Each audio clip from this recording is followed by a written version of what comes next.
The racist banking system of South Africa has made its wealth from sucking the lifeblood of black South Africans. It's the same racist banking system that funded the apartheid government.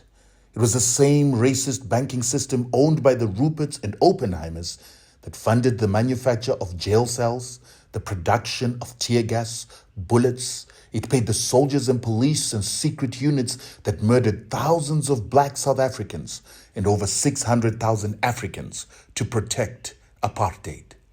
These banks are essentially the funders of the crime against humanity of apartheid.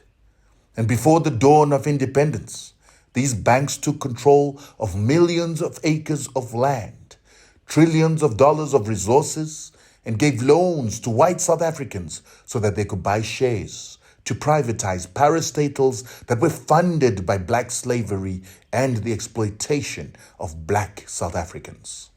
They funded the purchase of vast amounts of assets that were stolen by the illegitimate apartheid government from black South Africans. And they transferred this wealth into the hands of a few white South Africans and international capitalists instead of returning it to its rightful owners.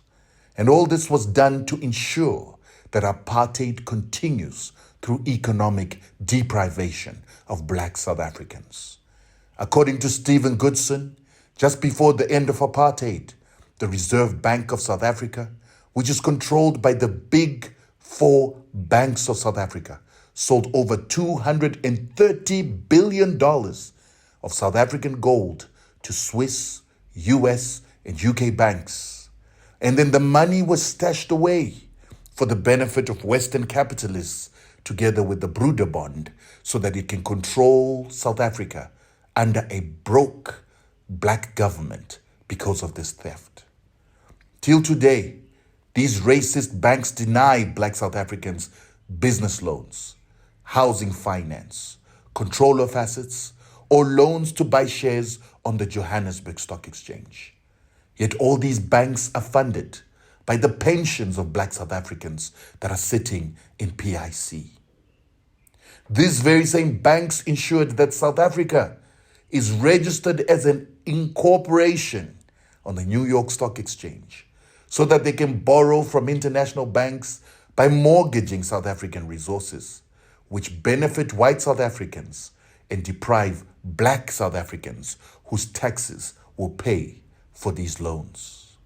The Registrar of Banks of the Reserve Bank, in conjunction with the very same four monopoly banks, collude to deny black South Africans license to operate commercial banks or mercantile banks in South Africa in contravention of global antitrust laws. Not so long ago, these banks colluded to sabotage the rand and to erode the savings of black South Africans and their parents to keep black South Africans subjugated. The South African public, South African politicians have done nothing about this monopoly. But ZASM, Zimbabwe Antisanctions movement, is taking these banks to the High Court of South Africa for illegally implementing sanctions upon the Zimbabwean people. These banks have decided to also try and perpetuate a crime against humanity upon the Zimbabwean people by instituting sanctions that the UN said were illegal. And for that reason, as Zimbabweans anti-sanctions movement, we are taking them to court to ensure that they can no longer continue to perpetuate these crimes against humanity. For 22 years, they've perpetuated these crimes against humanity as the Banking Association of South Africa and the Reserve Bank of South Africa with their monopoly banks. But we are taking action. And we as young Zimbabweans are saying to South Africans, join us in this action to start creating precedents against these, the funders of imperialism, colonialism, and apartheid upon our continent and countries.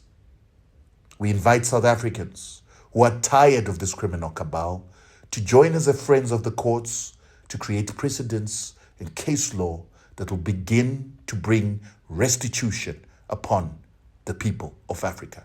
We will demand reparations from these banks.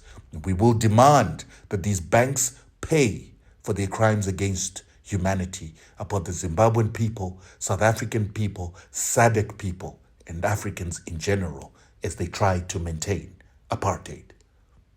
Zimbabwe versus the banks of South Africa. ZASM versus South African and American racist banks imposing sanctions on Zimbabweans.